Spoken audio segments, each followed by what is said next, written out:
Bueno, la dinámica es más o menos así. Vamos a ir, eh, digamos, dialogando, tratando los temas y si tienen pues, alguna pregunta, algún aporte, lo que quieran, lo pueden ir escribiendo o también me pueden interrumpir. Claro está, no hay ningún problema con que traten de solucionar pues como sus dudas en el momento en el que les surge. Y también, pues, si tienen algún aporte, súper, genial. Siempre bienvenidos todos los aportes. Entonces, bueno, para dar un poquito de contexto, pues, sobre todo para las personas nuevas que nos acompañan hoy, nosotros somos un club de astronomía vinculado a la Universidad de Antioquia. Seccional Oriente, más que todo, porque es como nuestra sede, pero también estamos vinculados al pregrado de astronomía de la Universidad de Antioquia por medio de un proyecto que se llama Red Mónica. Entonces, bueno, igualmente este club es abierto, ¿cierto? En general para cualquier persona que quiera asistir, no tienen que tener ninguna relación con la Universidad de Antioquia, es para público en general. Por un lado. Por otro lado, también pues les cuento que nosotros realizamos encuentros virtuales cada 15 días, los lunes a las 7 de la noche.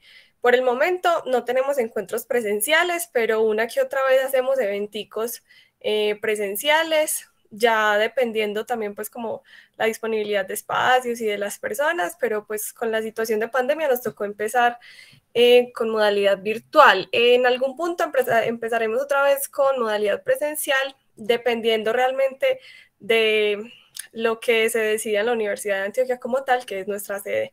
Entonces, bueno, para que tengan como esa información ahí en general. Y otra cosa que les cuento es que este año en Caos, o sea, cada año tratamos un tema diferente. El año pasado tratamos astrofísica. Este año el tema que estamos tratando es un tour por el universo. Entonces hemos ido recorriendo así como las estaciones de nuestra dirección cósmica.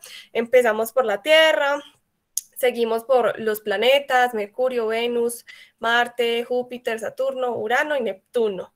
También vimos el Sol, ya luego pasamos a los límites del sistema solar, luego al vecindario interestelar y ya pues digamos que la estación que sigue, que es esta 11ª estación, es la Vía Láctea como tal, que es nuestra galaxia. Y ese es el tema de hoy. Si hay alguna duda con respecto a eso o algún aporte, no sé, me pueden ir contando. Si no, entonces voy comenzando. Entonces, bueno, la Vía Láctea, 11ª estación. Entonces, si les interesa, por cierto, ver algo sobre las otras estaciones que han sido muy chéveres, también pueden revisar nuestra página. Les voy a dejar el link por acá, la página de nuestro Club Caos. Y ahí pueden revisar las grabaciones de todos los encuentros que hemos tenido virtuales, pues, o sea, como desde a mitad de año del año pasado. Están varios encuentros, también pues hemos tenido eventos como especiales cuando se lanzaron las misiones a Marte, bueno, cosas así. Y hace 15 días tuvimos un encuentro especial porque fue la celebración de nuestro 4º cumpleaños y tuvimos un invitado especial que nos habló sobre la muerte en el cosmos. Está muy chévere ese, entonces se los recomiendo. Se los recomiendo bastante. Y bueno, ya continuando con el tema. La Vía Láctea. Entonces, bueno, resulta que cuando uno se va de pronto a un cielo más oscuro, no acá pues en los pueblos, en las ciudades, es bastante difícil de observar, pero cuando uno se va a cielos más oscuros, tal vez en una vereda o muchas veces incluso en el mar, dependiendo a dónde vayamos, podemos observar en cierta época del año una mancha que cruza todo el cielo, o al menos una parte importante del cielo, en un cielo bien despejado. Uno al inicio creería que es como una nube muy larguita que está pasando, pero con el pasar del tiempo uno se va dando cuenta que no es una nube, que es algo que está, digamos, fijo con respecto a las estrellas. Esta manchita, para las personas que de pronto la han visto por ahí, han tenido la hermosa oportunidad de verla, es la Vía Láctea, ¿cierto? Pero, ¿qué es la Vía Láctea como tal? Sí, es la galaxia en la que estamos inmersos, pero ¿cómo sabemos cuál es su forma? ¿Cómo sabemos en dónde estamos ubicados? Bueno, eso es lo que vamos a explorar hoy. Entonces, un poquito de historia sobre la Vía Láctea. Entonces, en la mitología, para diferentes culturas, la Vía Láctea significaba cosas diferentes. Entonces, habían algunas culturas que decían que ese camino como esa mancha blanca, como esa luz que se veía atravesando el cielo, era un río. Entonces varias culturas relacionaron esto con ríos que tuvieran, digamos, cerca, o sea, está el río o algún río que tuviera pues como semejanzas con su mitología. Pero para los griegos específicamente, que es el que le terminó dando el nombre, eh, había un mito asociado, y es que una vez el dios Hermes, estando la diosa Hera dormida, o sea, Hera, la esposa de Zeus, ¿cierto? Ella estando dormida, el dios Hermes, el mensajero de los dioses, que es Mercurio, por cierto, llevó al bebé Hércules, Hércules siendo pues un bebé, digamos, por fuera del matrimonio de Zeus, ¿cierto? Hércules no era hijo de Hera, pero Hermes puso a Hércules para que Hera lo amamantara, ella estando dormida, no se había dado cuenta, para que Hércules pudiera convertirse en un dios. Pero resulta que Hera, al despertarse y darse cuenta de esto, pues ella despreciaba a este hijo que no era suyo, entonces lo alejó y en este momento se derrama la leche y es la que forma la Vía Láctea. Pues esa es la mitología asociada para los griegos. Entonces de ahí viene el como lácteo, ¿cierto? La Vía Láctea, que era como ese camino de leche generado por la leche de la diosa Hera. Pero entonces en astronomía eso es algo pues que se hace bastante, y es que se trata de conservar como se trata de conservar un poquito como la cultura, como la mitología previa que se tenía sobre diferentes cosas, por ejemplo, los nombres de los planetas que se han conservado desde la antigüedad. Claramente, diferentes culturas tenían diferentes mitos, diferentes nombres para las constelaciones, para los planetas, para todo, pero digamos que en consenso global se determinó dejar como más que todo nombres asociados a la mitología griega o a la mitología romana. Ya eso es algo, digamos que decisión de la Unión Astronómica Internacional, pero ese ya sería como el nombre oficial, la Vía Láctea, que proviene justamente de esta mitología griega. Entonces resulta que por muchos siglos, hasta hace nadita, hasta Galileo, no se sabía muy bien qué era eso. O sea, se veía como esa nubosidad en el cielo, esa línea como clarita por todo el cielo, pero no se entendía muy bien qué era. Nadie sabía bien cómo estaba conformada. Resulta que con la invención del telescopio, Galileo la observó por primera vez a través del telescopio y se dio cuenta que esta zona estaba llena de montones de estrellas pequeñitas. O sea que realmente era una zona llena de estrellas, así como el resto del cielo. Entonces, este es el primer acercamiento que tuvimos a entender que era la Vía Láctea, que era como esa estructura en el cielo tan imponente, tan brillante. Y se dio cuenta que toda esa, digamos que esa luz que uno puede ver de esa estructura de la Vía Láctea corresponde a la luz conjunta de un montón de estrellas, ¿cierto? Entonces ya él sí pudo diferenciar qué era eso. Entonces él es el primer acercamiento que tenemos a entender su estructura. Ya después, William Herschel con su hermana Caroline hicieron observaciones posteriores con otro telescopio que se inventó justamente William Herschel, y recordemos que William Herschel fue el que descubrió Urano. Entonces él fue, digamos, fue músico, pero también fue un tremendo astrónomo. Entonces él y su hermana se dedicaron a estudiar la distribución de estrellas que habían en el cielo. Entonces se dieron cuenta que al observar la Vía Láctea y al observar como la dirección contraria a la Vía Láctea, se veía como una densidad parecida de estrellas, ¿cierto?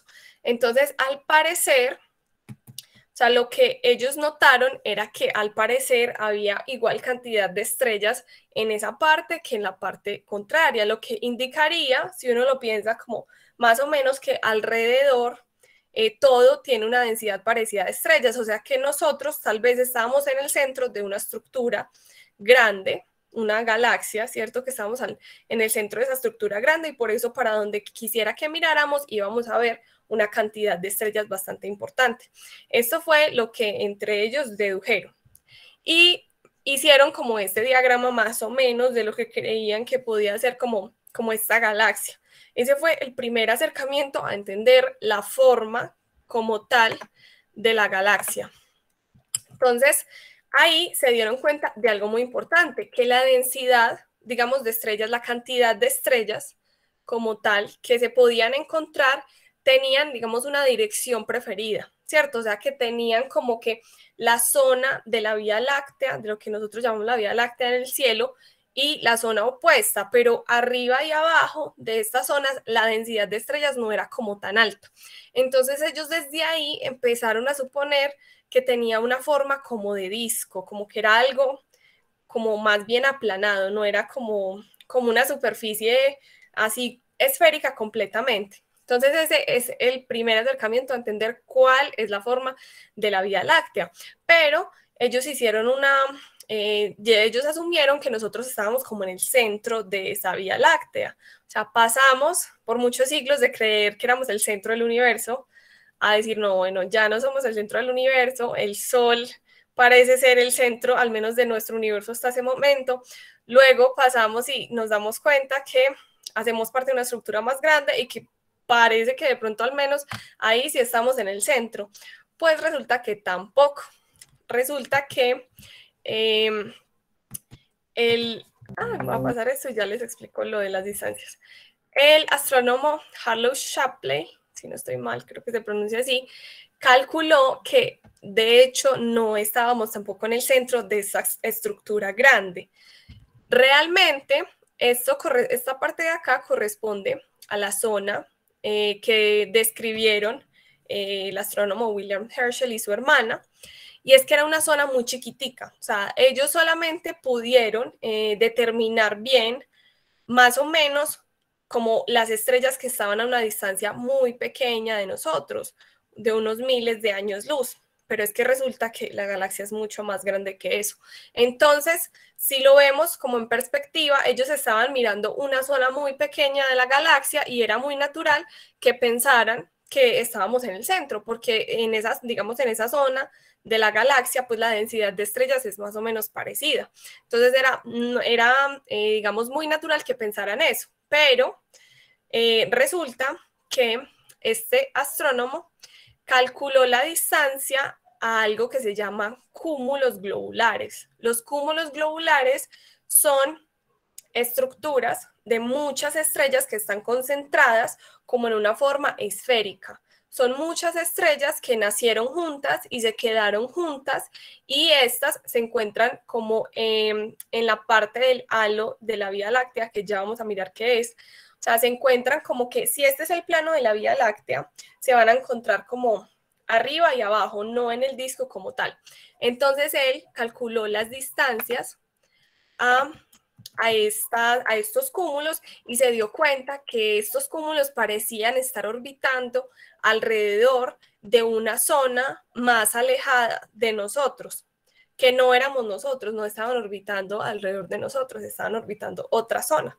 Entonces ahí es que él descubre más o menos cuál sería la ubicación del centro realmente de la Vía Láctea. Pero bueno, ¿cómo es que se calculan estas distancias? Porque es que es muy complejo. Cuando nosotros observamos el cielo de noche, vemos un montón de estrellas, pero es muy difícil determinar cuál es la distancia de esas estrellas, cuál está más cerca, cuál está más lejos. Hay unas estrellas que son muy brillantes y pueden estar lejos, y otras estrellas que son más, como menos brillantes, pero están más cerquita. Por ejemplo, muchas de las estrellas, como lo vimos en la sesión pasada, antepasada, o sea, en la última estación de nuestro tour, que vimos el vecindario interestelar. Muchas de las estrellas que están en ese vecindario, que están muy cercanas a nosotros, son muy, muy tenues, son enanas rojas y no somos capaces de verlas a simple vista. Necesitamos telescopios potentes para de hecho detectar que esos objetos están ahí. Entonces, ¿cómo saber qué está más lejos y qué está más cerca si pues nuestros ojos no nos lo permiten? Y con los telescopios Se puede, pero no es tan fácil determinar que un puntito de luz está lejos o está cerca porque lo vemos como si estuviera sobre un plano, ¿cierto? Entonces, en este video vamos a tratar de analizar cómo es que calculamos las distancias a las estrellas. Me comentan, ¿está sonando el Sí, sí, video? sí, no. Sí, listo, gracias. Light is the fastest thing Voy a poner subtítulos en español, denme un segundito.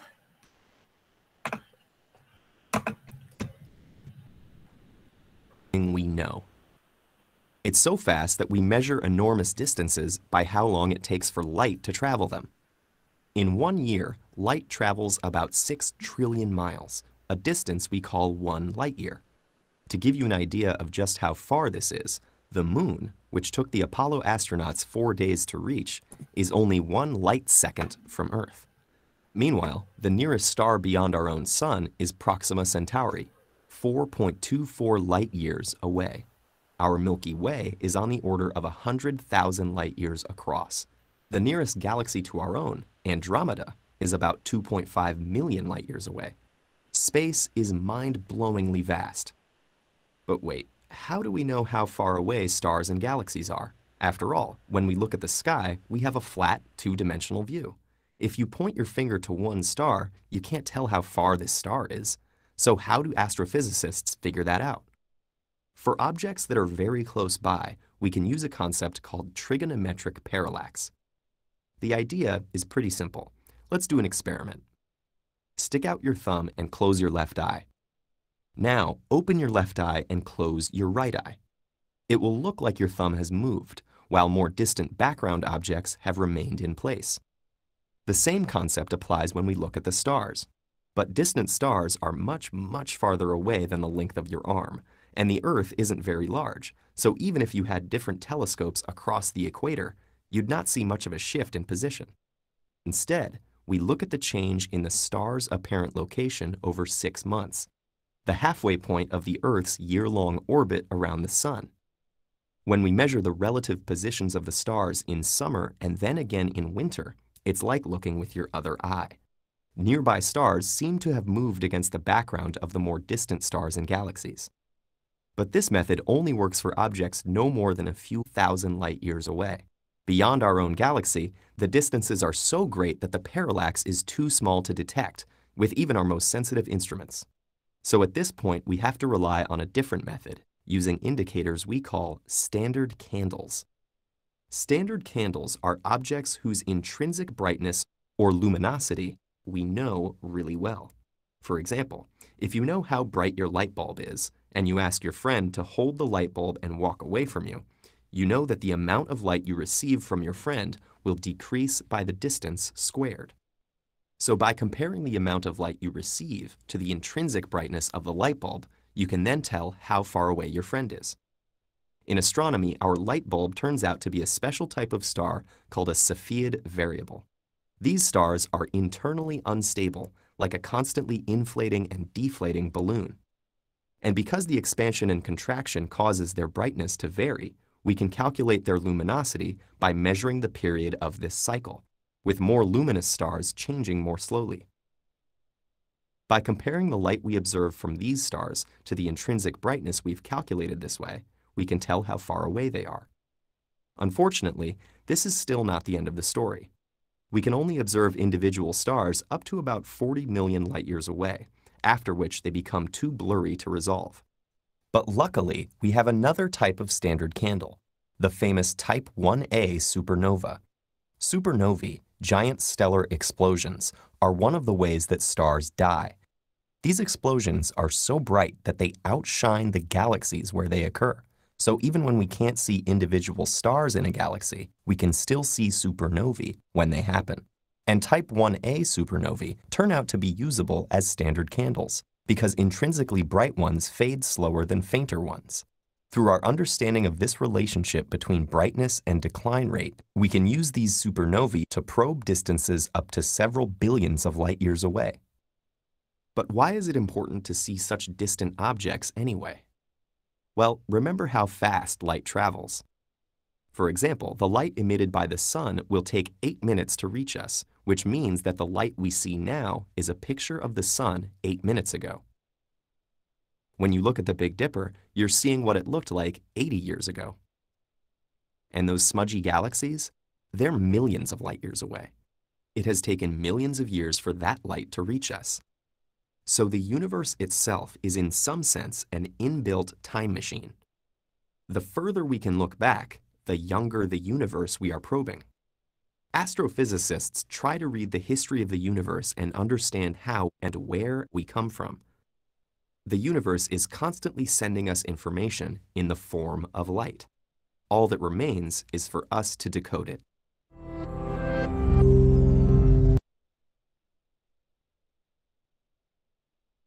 Tiene el micrófono apagado. Gracias. Entonces acá, en términos generales, vemos más o menos cómo es que se calculan estas distancias. Para las estrellas más cercanas a nosotros, lo calculamos con ese principio del paralaje, ¿cierto? Que es algo que podemos experimentar muy fácilmente. Si ponemos nuestro dedo, así como lo mostraron en el video, si ponemos nuestro dedo al frente y nos tapamos un ojo, y luego lo abrimos y nos tapamos el otro ojo, vamos a ver que el dedo se mueve con respecto al fondo, ¿cierto? Esto es lo que se utiliza para medir la distancia a las estrellas más cercanas a nosotros. Pero el método, por ejemplo, que utilizó este astrónomo para medir la distancia a los cúmulos globulares que hay en nuestra galaxia fue el método de las candelas estándar, es decir, el método de las variables cefeidas. Entonces, con esas estrellas variables fue que calculó eso. ¿Cuál es la característica de esas estrellas y por qué nos permiten medir esas distancias? Por lo que explicaban ahí. Son estrellas que, dependiendo como su periodicidad, o sea, cuando brillan más, cuando brillan menos, dependiendo esa periodicidad, sabemos teóricamente qué tan brillantes deben ser, ¿cierto? Entonces, las más brillantes, como decía ahí, las más brillantes, las más grandes, van a cambiar, digamos que más lentamente, van a tener un periodo de cambio en su brillo un poco más largo. Entonces, por eso sabemos que son más brillantes. Entonces, ya entendiendo qué tan brillantes deben ser intrínsecamente, podemos comparar con el brillo que realmente estamos recibiendo de esas estrellas y así calcular las distancias a esos cúmulos. Entonces, eso fue lo que hizo este astrónomo, Arlo Shapley. Y por eso calculó pues como que estos objetos, que son los cúmulos globulares de la galaxia, estaban, digamos, orbitando una zona alejada de nosotros, no a nosotros. Entonces ahí ya van dos pasos importantes, o bueno, tres. El primer paso importante, Galileo observar a través del telescopio la estructura que tenía esa mancha, la Vía Láctea, en el cielo, darse cuenta que estaba hecha de un montón de estrellas. El segundo paso fue el que hicieron William Herschel y su hermana, cuando descubrieron que tenía aparentemente como una geometría plana, por decirlo así, que tenía forma como de disco. Y ya con este astrónomo se pudo dar, digamos, se notó ya que nosotros no estamos en el centro de esa galaxia. Entonces, así poco a poco se fue construyendo como la idea de cómo debía ser esa galaxia en la que nosotros estamos inmersos, porque es bastante difícil para nosotros determinar cuál es el tamaño, cuál es la forma de esta estructura en la que estamos inmersos. Es como si nosotros en la calle, no sé, tratáramos de mapear, supongamos en Río Negro. Estamos en Río Negro y recorriendo Río Negro, observando alrededor, tratáramos de hacer un mapa de Río Negro. Es una cosa bastante complicada, ¿cierto? Porque no es como simplemente salir, por ejemplo, en un helicóptero y mirarlo desde afuera. Eso no lo podemos hacer en la Vía Láctea, porque para salir de la Vía Láctea como tal tendríamos que recorrer una distancia supremamente grande, muchos años luz. Entonces, esta no es una posibilidad. Lo que tenemos que hacer es tratar de descubrir por medio de imágenes, por medio de, digamos, predicciones teóricas, cómo debería ser la forma de nuestra galaxia.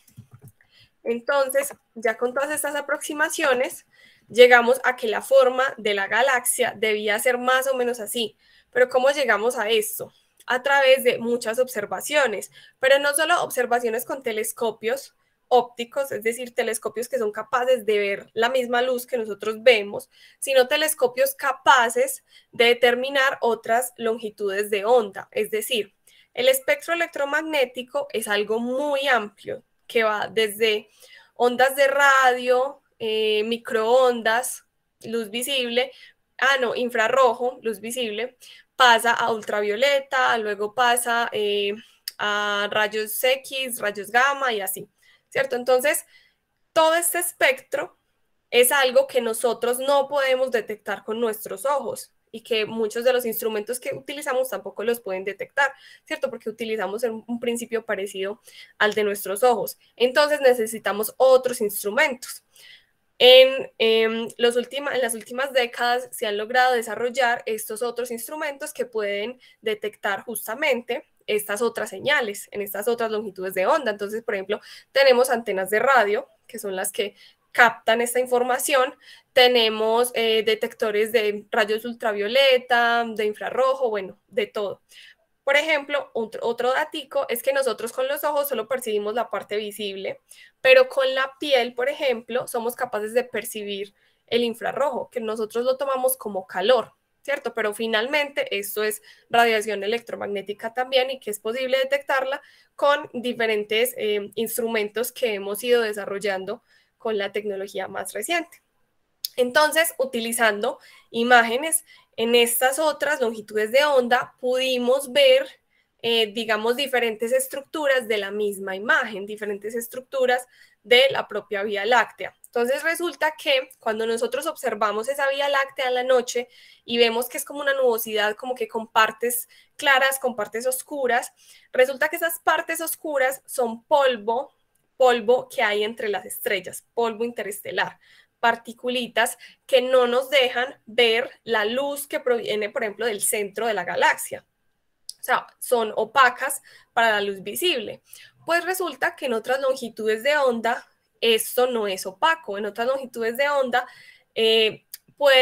uno puede ver como a través de ese polvo interestelar y observar ese brillo que proviene del centro de la galaxia y observar pues como distancias mayores las que podemos con la parte visible. Es como un análogo a lo que sucede cuando nos hacemos una resonancia o cuando nos hacemos ¿cómo es que se llama?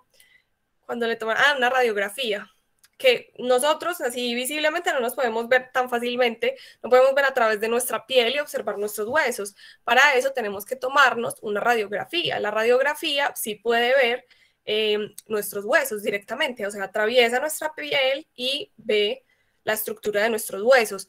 Es algo parecido a lo que nosotros tratamos de hacer con las imágenes en astronomía, llegar un poquito más allá a través de diferentes longitudes de onda. Entonces, por medio de estas observaciones y por medio de la observación de otras galaxias, ¿cierto? Porque ya con la tecnología o con el telescopio espacial Hubble, también pudimos ver otras galaxias que están un poquito distantes a nosotros y podemos ver muchas estructuras diferentes de galaxias. Podemos ver galaxias espirales, galaxias elípticas, galaxias irregulares y empezamos a notar y a más o menos hacer simulaciones de cómo, de acuerdo a lo que nosotros observamos, cómo eso que observamos por allá se parece a lo que nosotros tenemos acá en nuestra galaxia. Y así fue que empezamos a armar el rompecabezas de cómo es que, o sea, de cuál es la forma de la galaxia, de dónde estamos ubicados, de cuál es su estructura en términos generales, cómo se formó, bueno, y ahí empezamos a teorizar y es una nueva, digamos, como una nueva escala para el hombre, ¿cierto? Esto es algo muy reciente. O sea, el cálculo que hizo Harlow Shapley de la distancia de esos cúmulos fue en el 20 y algo, 27 creo. O sea, hace como 100 años. Hasta hace 100 años todavía pensábamos que tal vez éramos el centro de algún pequeño universo y no. ahí nos empezamos a dar cuenta que ni siquiera el centro del sistema solar, ni de nuestra galaxia, ni del universo en ninguna forma. Empezamos a darnos cuenta de la existencia de otras galaxias, de que el universo es más que solo nuestra Vía Láctea. Entonces, esto ha ido expandiendo mucho, mucho el conocimiento y la forma como nosotros nos pensamos a nosotros mismos también. Antes nos pensaríamos más como el centro del universo, súper importantes, con dioses que trabajan para nosotros, con un montón de cosas. Y acá empiezan a cuestionarse ya muchas cosas, la humanidad empieza a tener una visión diferente de sí mismo, ya para la mayoría de personas, digamos, en nuestro siglo, es como muy común decir, bueno, sí, hacemos parte de la Tierra, hay otros 7 planetas, está el Sol, hay otros planetas alrededor de otras estrellas, hacemos parte de la Vía Láctea, pero es un conocimiento muy, muy reciente que ha revolucionado completamente nuestra forma de pensarnos a nosotros mismos. Entonces, bueno, continuando con lo de la forma, entonces la Vía Láctea es una galaxia espiral barrada por esta forma que tiene acá en el centro. O sea, en el centro de la Vía Láctea hay como una estructura con una forma alargada y que está conformada por muchas estrellas como más viejitas, pero son muchas, la densidad es bastante alta, entonces es muy brillante. Y tiene como estos 4 brazos principales, ¿cierto? Que salen justamente de esa barra como central. Resulta que la galaxia tiene como 100.000 años luz de diámetro, como lo vimos ahorita en el video, pero de gruesa es muy, muy, realmente es bastante delgada, es de unos miles de años luz, o sea, es realmente, me asombró mucho cuando leí esa comparación, es más parecida a un CD, a la estructura como de un CD, o sea, así de plana, o sea, su grosor, digamos que lo grande que es comparada con su grosor es más o menos como un CD la comparación, o sea, no es como una llanta, no es tan gruesa, es bastante delgada la Vía Láctea. Entonces, ahí pudimos también pues como empezar a diferenciar que tenía como un bulbo central y bueno, que tenía como esta forma delgadita, ¿cierto? Y además de eso, que tenía estos cúmulos globulares alrededor, orbitando como alrededor de la galaxia. Ellos no hacen parte del disco como tal, y con estos cúmulos globulares, recordemos que fueron los que utilizó este astrónomo para mirar dónde estaba el centro de la Vía Láctea. Entonces, acá nos muestra dónde está más o menos la ubicación del Sol. Está más o menos en uno de los bracitos, en una parte como a medio camino entre el centro y entre el borde de la galaxia. No es un lugar nada especial, es un lugar muy normal, digamos, de la Vía Láctea. Y se encuentra más o menos a eso, a 26.000 años luz del centro. Y bueno, aquí está como que nos muestra un poquito que el centro es bastante más brillante. Y bueno, tiene una capa también delgadita de polvo interestelar, que es justamente ese polvo el que no nos deja observar ese centro de la galaxia. Entonces acá, en términos generales, ya se ve como mucho mejor. El centro galáctico, el Sol que está por acá en uno de los brazos, el disco delgado, que es como donde se encuentran la mayoría de las estrellas, donde están distribuidas las estrellas, el disco grueso, que es el disco que está conformado por ese polvo interestelar, por ese gas. Está el halo, que es como esta zona alrededor de la galaxia, que es donde se encuentran los cúmulos globulares, y está el bulbo, que es una zona de, digamos, como más o menos, aunque no es esférica, es como alargada, es como lo de la barrada vista desde encima, es esto, pero ya visto como de costado, que es como una zona, digamos, más gruesita, no como el disco que es plano, sino que es una zona como más tirando a ser un elipsoide, como algo más o menos así es lo que se tiene. Esa es más o menos en términos generales la estructura de la galaxia, que como ya lo mencionaba, es un poquito de difícil armar como el rompecabezas. Esta es una foto como de la galaxia, ¿cierto? De la Vía Láctea, como la vemos en el cielo. Creo que esta es en infrarrojo, si no estoy mal. Y nos permite atravesar, digamos, ese polvo interestelar que vemos cuando lo observamos aquí a ojo desnudo, ¿cierto? y nos permite ver que hay mucha luz que proviene del centro de la galaxia. Acá se ve, por ejemplo, muy, digamos, fácilmente, entre comillas, se ve como el bulbo central de la galaxia. Se ve que es bastante más luminoso, y la parte ya como de los brazos, que bueno, del resto del disco, que no es tan, digamos, es mucho más delgado. Y esto nos permite acá ver realmente un poquito mejor como esa estructura. Y vemos que es algo bastante plano.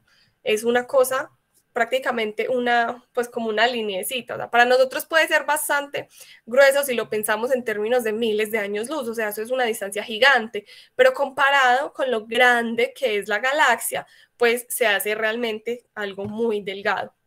Otro dato bastante chévere que a mí me gusta también recalcar siempre es que todas las estrellas que observamos en el cielo nocturno, todas hacen parte de la misma Vía Láctea. Son estrellas que están muy cerquita de nosotros. Todas las que vemos pues a ojo desnudo son estrellas muy cercanas a nosotros realmente. Y como lo miramos acá, las estrellas que William Herschel y su hermana pudieron diferenciar, así como a simple vista, eran un pedacito chiquitito de lo que realmente es la Vía Láctea, más o menos algo así, y eso que sin telescopio es lo que nosotros observamos, o sea, un pedacito aquí chiquitito de la Vía Láctea a simple vista. Cuando miramos hacia el centro de la Vía Láctea, sí de pronto podemos estar mirando como cosas más lejanas, pero aún así individualmente con nuestro ojo no podemos ver pues como esas estrellas como tal, que sí pueden estar más lejanas. Ojo desnudo vemos las estrellas más cercanitas a nosotros. Entonces, por ahí también siempre hay un mito que de hecho pues ha sido reforzado mucho por distintos programas, por divulgadores, por el mismo Cosmos, y es que se dice que cuando uno mira las estrellas en el cielo nocturno, algunas de estas ya pueden estar muertas. Pues eso no es tan cierto realmente. Eso es algo que lo han discutido mucho, sobre todo es un tema que trata mucho el profesor Jorge Zuluaga, el fundador del pregrado de astronomía de la Universidad de Antioquia, ¿cierto? Él trata mucho este tema y dice, no es tan cierto, sí las estamos viendo como eran hace, dependiendo la distancia. Si la estrella está a 50 años luz, la estamos viendo como era hace 50 años. Si está a 1000 años luz, la estamos viendo como era hace 1000 años. Pues resulta que todas las estrellas que vemos a simple vista, ojo desnudo, las tenemos bastante bien catalogadas, y nuestro modelo teórico sobre cómo funcionan las estrellas, cómo nacen, cómo mueren, cuánto tardan, también es algo que ha sido comprobado muchísimas veces. O sea, es un modelo que se ajusta bastante bien a la realidad. De todas estas estrellas, ninguna está tan cerca de su muerte como está de lejos. Me explico. Si estamos viendo una estrella que está a 100 años luz, la vemos como era hace 100 años, pero a la estrella le faltan, digamos, 2000 millones de años luz para explotar. Entonces, el tiempo, digamos que la estamos mirando hacia el pasado, no compensa realmente lo que le falta para morir. Entonces, realmente, las estrellas, las que vemos a simple vista, no están, no, digamos que realmente no están muertas. Sí las vemos como eran en su pasado, pero no las vemos, digamos, o sea, no estamos viendo algo que en este momento no existe. En parte, sí, porque la luz es algo que salió hace bastante tiempo, pero tampoco deben ser tan diferentes en este momento, digamos, en este preciso momento tampoco deben ser tan diferentes comparados a cómo le estamos observando nosotros desde acá, desde la Tierra. En unos miles de años, de pronto alguna de esas estrellas sí ya puede estar más cercana a su muerte, pero por el momento ninguna lo está. Dato curioso. Bueno, y continuando por acá, entonces, ya determinada todo esto, la estructura de la galaxia, la distancia de ese centro galáctico con respecto a los cúmulos, ya comparado todo esto, calculadas bien las distancias a las estrellas más cercanas que podemos calcular con el método de paralaje o con el método de Cefeidas, ya empezamos a armar bien el rompecabezas, y este es el modelo que tenemos de más o menos cómo es la Vía Láctea y dónde estamos ubicados nosotros. Entonces resulta que nosotros hacemos parte del brazo de Orión, como ya lo mencionaba ahorita, que estamos a, ¿cuánto es? Se me fue el dato, a 26.000 años luz del centro galáctico, que hay otros brazos de la Vía Láctea que también tienen una densidad bastante importante de estrellas. Resulta que se pinta como con estos colores. Estas son representaciones artísticas de cómo sería más o menos la Vía Láctea, ¿cierto? Porque no podemos salir a tomarle una foto desde arriba. Entonces, resulta que los colores no son así porque se ven lindos y ya. Resulta que están asociados a la edad de las estrellas, la población que hace parte de las diferentes regiones de la Vía Láctea. Entonces, por ejemplo, en el centro es brillante y es como amarilloso porque tiene muchas estrellas que ya son bastante adultas, por decirlo así. Entonces, el brillo de las estrellas más viejitas va a ser tirando al rojo, sobre todo rojas, naranjadas, bueno, incluso amarillas como el sol. Y las estrellas más jóvenes son las azules. Entonces, en estas zonas, digamos, en estas zonas de los brazos, son zonas de alta densidad de estrellas jóvenes, por decirlo así, ¿cierto? De estrellas que están en su etapa de juventud como tal, en su etapa, lo que llamamos secuencia principal. O sea, son estrellas jóvenes, la mayoría, y son zonas que también por la cantidad de gas que hay, son zonas de tasas de formación estelar bastante altas. O sea, todo el tiempo en nuestra galaxia están naciendo y muriendo estrellas, naciendo y muriendo estrellas. Resulta que de ese gas, de la muerte de otras estrellas y así, se van formando nuevas estrellas y nuevas estrellas. Entonces, estas nuevas estrellas, que de jóvenes nos referimos a millones de años, ¿cierto? Son las que brillan en su mayoría, las que le dan el brillo característico a estas regiones de la Vía Láctea. Entonces, por eso se ve como azuladito. También hay población, digamos, un poquito más vieja en estas zonas de los brazos, pero es que el brillo de una estrella azul, por ejemplo, una estrella joven grande, comparada con una enana roja, pues no va a ser, o sea, el brillo de la enana roja va a ser muy opacado por las estrellas más blancas, más azules. Entonces, por eso, digamos que el azul es como el brillo característico que se debe ver como mucho mejor si nosotros pudiéramos ver la Vía Láctea como desde afuera. Pero esto también es más o menos lo que hemos visto pues en las otras galaxias que tienen estructuras similares a la de la Vía Láctea. Las que tienen esa estructura así espiral, casi siempre tienen esa forma, el bulbo central y los brazos espirales llenos de estrellas jóvenes. Es más o menos como la estructura y la ubicación de nuestro sistema solar en la Vía Láctea. Y bueno, más o menos este es como el modelo de por qué tiene esa forma la Vía Láctea, ¿cierto? Porque pues una cosa tan específica con unos brazos así. Bueno, la formación de galaxias se da inicialmente, o así se cree que se da, o sea, con formaciones de pequeñas regiones de densidad alta de estrellas que se van atrayendo gravitacionalmente, atrayendo y empiezan a formar estas estructuras ya gigantescas que son las galaxias, ¿cierto? Entonces, todo al parecer es suma de pequeños acumulaciones de gas y polvo y estrellas y eso, y se van juntando y se van formando, y esa interacción también hace que nazcan más estrellas y así sucesivamente, y se va dando pues como esa estructura que tienen muchas galaxias que podemos observar desde acá. Entonces, más o menos esa es como la estructura y bueno, entonces también ese giro que tienen entre ellas las regiones iniciales, ese giro es el que da pues como el característico remolino, como esa forma de así espiral que tiene la galaxia. Entonces, nuestra Vía Láctea es una galaxia espiral barrada. Y bueno, nos queda un misterio muy chévere cuando ya descubrimos más o menos cómo era la forma de la galaxia. Y resulta que cuando observábamos el centro galáctico, observábamos que había algo bastante brillante en el centro en ondas de radio, o sea, una fuente de ondas de radio bastante brillante y que en esa zona pues hay bastantes estrellitas viejitas, pero también hay mucho gas, mucho polvo que están ahí, y es un gas y un polvo que está, digamos, a unas temperaturas bastante altas. Entonces había como un misterio sobre qué había en ese centro galáctico. Cuando nosotros observamos el cielo nocturno, podemos ver justamente lo que solemos llamar la Vía Láctea.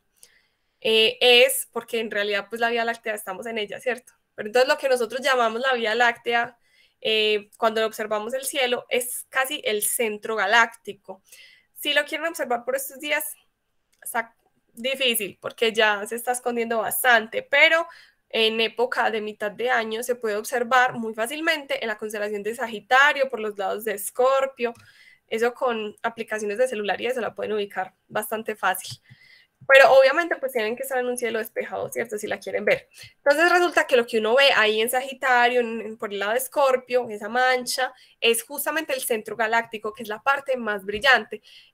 Digamos, estas otras zonas también las podríamos observar, pero con la contaminación lumínica actual es bastante complicado. Además, con las condiciones digamos, atmosféricas, que también son importantes. No solo es la contaminación lumínica, sino también la cantidad de nubes de la zona donde vivimos. Y sobre todo en el Ecuador, los cielos son muy malos para esto. O sea, en el Ecuador siempre hay nubes, siempre. Entonces, es bastante complicado. Claro que, pues, si uno se va a un desierto o algo así, puede estar más despejadito, pero igual también, digamos que no es el ideal, pues, de cielo para observar este tipo de cosas. Mientras que el centro de la Vía Láctea sí es un poquito más fácil, ese sí, si se van a una vereda en una noche bastante despejada, se puede observar fácil. Entonces, bueno, cuando observamos, lo que observamos es justamente ese centro galáctico. Entonces, el centro galáctico fue un misterio también, o sea, pasito a pasito se iba descubriendo más o menos la estructura, todo, nuestra ubicación, pero ese centro galáctico estaba también como, no se sabía muy bien qué sucedía ahí, ¿cierto? Haciendo más acercamientos y viendo, creo que esto es en rayos X, si no estoy mal, si no me equivoco, del Chandra, se dieron cuenta que también brillaba mucho esa zona a la que se llama Sagitario A, brillaba muchísimo en ondas de radio, o sea, y qué podía estar generando que se calentara tanto ese gas que había ahí. Fue un misterio, ¿cierto? Porque las estrellas pueden calentar el gas, sí, pueden calentar el gas que hay a su alrededor. Por ejemplo, cuando, no sé si han visto la nebulosa del Cangrejo, si no la han visto, ahorita la buscan. La nebulosa del Cangrejo, que es una estructura así súper linda, como una nube brillante, y simplemente se ve la nube que tiene como una luz proveniente del centro, pero no se ve muy bien qué es, que en el centro hay una estrella chiquitita que se llama una estrella de neutrones, que es un pulsar, y esa cosita chiquitita ilumina toda esa nube, toda esa región. Entonces sí, las estrellas pueden hacer eso, pero esta estructura es muy grande como para que sea iluminada solamente por estrellas y brilla bastante. Entonces fue un misterio. Pero resulta que una mujer que se ganó justamente el premio Nobel el año pasado, Andrea Ghez, fue la que desenvolvió el misterio de qué era lo que había en ese centro, en Sagitario A estrella, para que brillara tanto en ondas de radio y en rayos X. Y resulta que lo que hay en el centro de la Vía Láctea, como ya lo hemos escuchado, es un agujero negro supermasivo. Entonces, esta es una animación de lo que ella estudió. El movimiento de estas estrellas del centro de la Vía Láctea por años. Miren la fecha de estas fotos. O sea, por varios años ella estudió ese movimiento. Miren, desde el 1997 estudió el movimiento, las órbitas de estas estrellas. Y ya directamente de las órbitas de estas estrellas se puede calcular cuál es la masa del agujero negro que hay allí. Miren que todas están orbitando un punto que no brilla. Entonces, muy extraño. Y cuando uno, utilizando justamente la trayectoria de esto, utilizando leyes de Kepler, bueno, son ecuacioncitas sencillas, pues que no hay que calcularlas, pero para saber más o menos cómo se calcula eso, cuando se hace ese cálculo, la masa correspondiente a, o sea, que puede generar órbitas así en estas estrellas, la masa es de 4 millones de soles. ¿Cómo puede uno meter 4 millones de soles en una zona tan chiquitita y oscura? La única opción es un agujero negro. Entonces así fue que la doctora Andrea Hess descubrió que en el centro de nuestra galaxia había efectivamente un agujero negro supermasivo. Entonces no es por mito, ni es como se dice que en el centro hay un agujero negro. No, es algo comprobado experimentalmente. En el centro de nuestra galaxia hay un agujero negro supermasivo de 4 millones de masas solares que, dato curioso, si cogiéramos ese agujero negro del centro de nuestra galaxia, escúchenlo, 4 millones de masas solares, y lo pusiéramos en donde hoy tenemos el Sol, no llegaría hasta más allá de la órbita de Mercurio. O sea que es un objeto chiquitito, chiquitito, pero muy masivo, ¿cierto? Que es lo más denso que puede existir en el universo, un agujero negro. Y tiene 4 millones de masas solares y puede generar estas órbitas en estas estrellas, que estas son distancias bastante grandecitas. Entonces, es un poquito para explotar la cabeza. De hecho, creo que la distancia a la estrella más cercana es 6 días luz, que es más grande. Digamos, la estrella más cercana está a una distancia más grande que el sistema, si no estoy mal, sí, que el sistema, o sea, hasta donde van los planetas en el sistema solar, imagínense. Y tiene esa, digamos, ese efecto gravitacional tan gigante sobre estas otras estrellas. Claro que sí, por su masa. Entonces ahí ve más o menos uno lo loco que son los agujeros negros, una cantidad tan exagerada de masa en un espacio tan chiquitito, una cosa supremamente increíble. Y bueno, este sería como un zoom, haciendo un viaje al centro de la Vía Láctea.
Las órbitas de esas estrellas que están ahí alrededor del centro.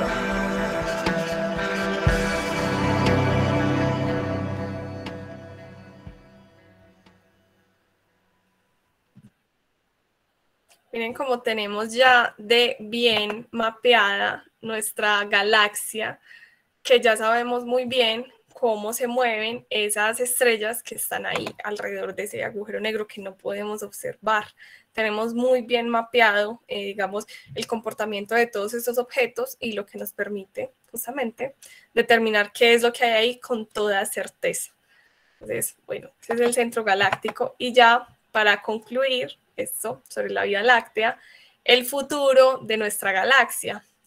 Resulta que nuestra galaxia está en curso de colisión con con la otra galaxia grandota de nuestro grupo local, que es Andrómeda. Andrómeda es un poquito más grande que la Vía Láctea y las dos vienen en direcciones acercándose, ¿cierto?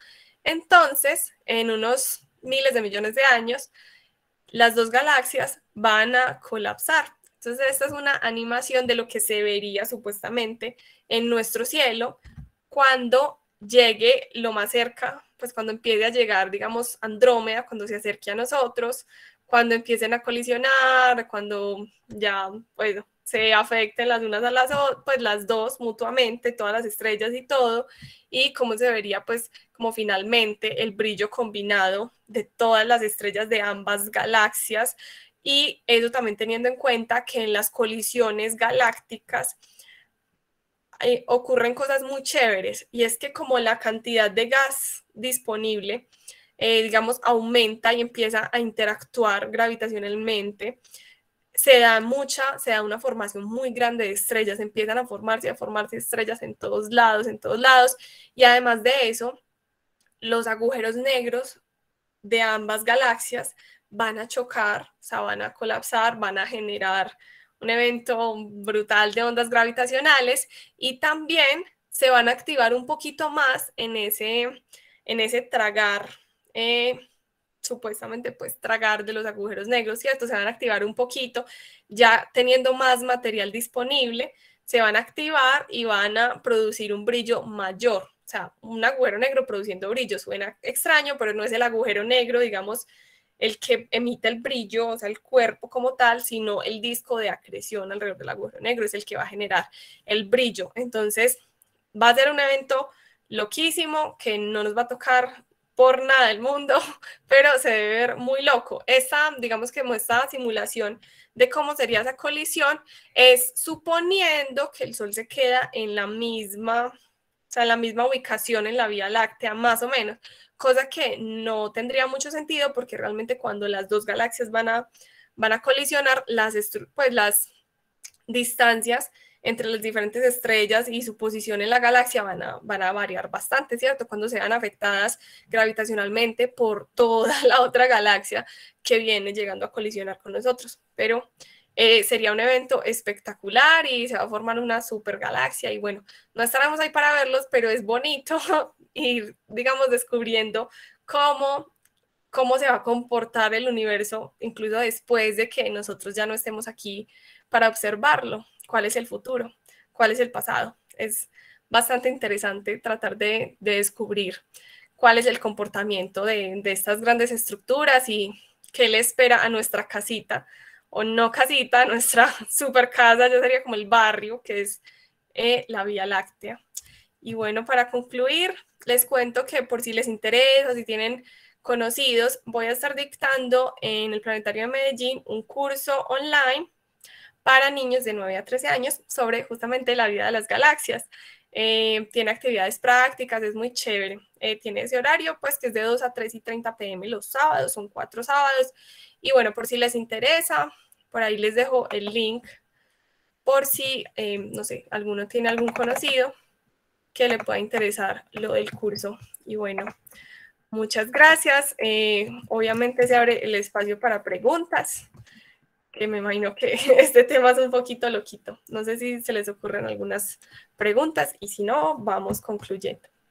Y muchas gracias por estar acá. Gracias a ti. Con gusto. Este espacio es para ustedes, para el que quiera estar acá y quiera aprender sobre nuestro maravilloso universo. Bueno, muchas gracias, muy interesante. Con gusto, espero que les haya gustado. Teodoro, claro, cuéntanos. Buenas noches, Lizeth, y buenas noches para todos. Lizeth, muchas gracias por la charla supremamente instructiva realmente. Quedé con una inquietud final, aunque realmente con muchas preguntas, sino que a medida que ibas como avanzando en la charla, pues se fueron dando ciertas respuestas que igual barajé algunas ideas acá de algo que me queda como con dudas. Lo primero, con respecto a la galaxia, todas las galaxias tienen agujero negro. Al menos de lo que hemos podido detectar, las galaxias con forma espiral y con forma elíptica sí tienen agujeros negros en el centro. Las con formas irregulares no, normalmente pues no se ha detectado que los tengan como tal. Ok, y es una condición importante tener, bueno, no se han detectado, listo, bueno, es una condición importante tener un agujero negro central para sostener el resto de la galaxia. ¿O qué me la podría sostener si no tengo, o sea, si la galaxia es enorme o más grande que la de Andrómeda, necesito tener algo en el centro de esa cantidad de masas solares para sostener todos los cuerpos orbitando? A ver, como para sostener, digamos que no es tan importante en el sentido de que el agujero negro no representa ni el 1% de toda la masa de la galaxia. Es decir, la galaxia es una cosa demasiado masiva, o sea, tiene muchas, muchas estrellas y además de eso, pues la materia oscura que también es importante. Entonces, el agujero negro como tal no genera una, digamos, como ¿cómo decirlo? Como que sea un centro gravitacional bastante importante para unirlo todo, no. Pero sí hay una relación que todavía no se entiende muy bien entre el bulbo como tal de la galaxia y el agujero negro.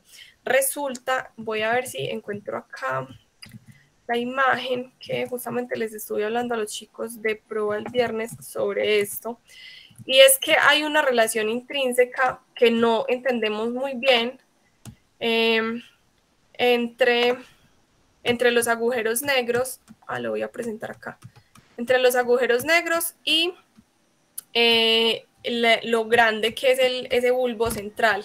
Y eso, por ejemplo, no se ha entendido muy bien. Resulta que hay una relación específica entre la masa del agujero negro y la masa del bulbo que siempre se mantiene, que es 1/200. Les voy a compartir la pantalla de esto. Se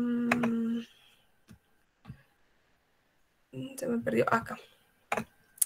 Esta imagen, por ejemplo, relaciona, o sea, mientras más grande es el agujero negro, más masivo, más grande va a ser como esa estructura de ese bulbo.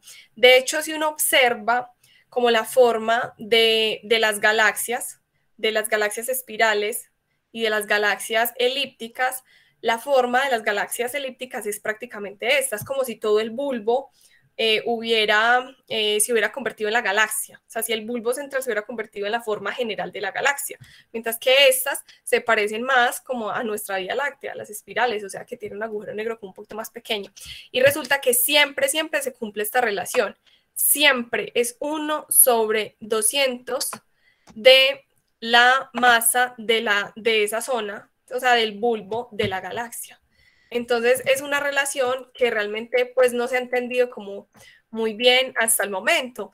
Ya de que, digamos, sea importante para mantener la estructura de la galaxia como tal, es complicado por lo de que el agujero negro realmente pues es muy pequeño, o sea, son 4 millones de masas solares comparado con miles de millones de masas solares que tiene la galaxia. Entonces, por ese lado, no, pero sí hay una relación que puede estar más bien digamos que puede tener su origen más bien es en la forma en la que se formó la Vía Láctea, ¿cierto? Los agujeros negros son estructuras que se forman irremediablemente del colapso de estrellas o que incluso se pudieron haber formado en el inicio del universo. Entonces, tal vez eso nos dice más es de cómo se dio la formación de las galaxias, no tanto de que el agujero negro las mantenga como tal, sino que nos habla tal vez un poco de su pasado, de cómo se dio esa formación para que justamente los agujeros negros que iban por ahí se fueran fusionando mutuamente hasta llegar a ser un agujero negro tan masivo como el que tenemos, 4 millones de masas solares,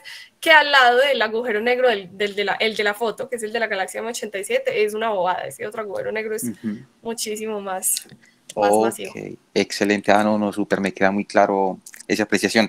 De hecho, pues eso entonces coincide con algo, entonces igual también te iba a preguntar con respecto a qué papel desempeñaban pues los agujeros negros en la evolución y la formación de las galaxias. Entonces, más o menos va también por ese mismo camino. No, súper listo, no. Entonces, ya mi última pregunta, que ya fue algo de un tema que acabaste de mencionar ahí, pero me generaste una confusión porque es que tú mencionaste materia oscura.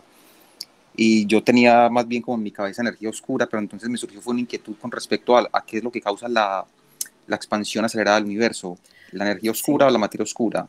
La expansión acelerada del universo la causa la energía oscura, pero lo que causa, digamos que, por ejemplo, el curso de colisión entre las dos galaxias, esa interacción entre galaxias, la misma velocidad de rotación de la galaxia es generada por la materia oscura, ¿cierto? Son conceptos diferentes. El de energía oscura es como es algo que no sabemos muy bien, que genera como una especie de fuerza, digámoslo así, algo raro que no sabemos, contraria a, digamos, como en parte a la gravedad. Es una fuerza que antes hace que las cosas se estén alejando y se estén alejando de forma acelerada, ¿cierto?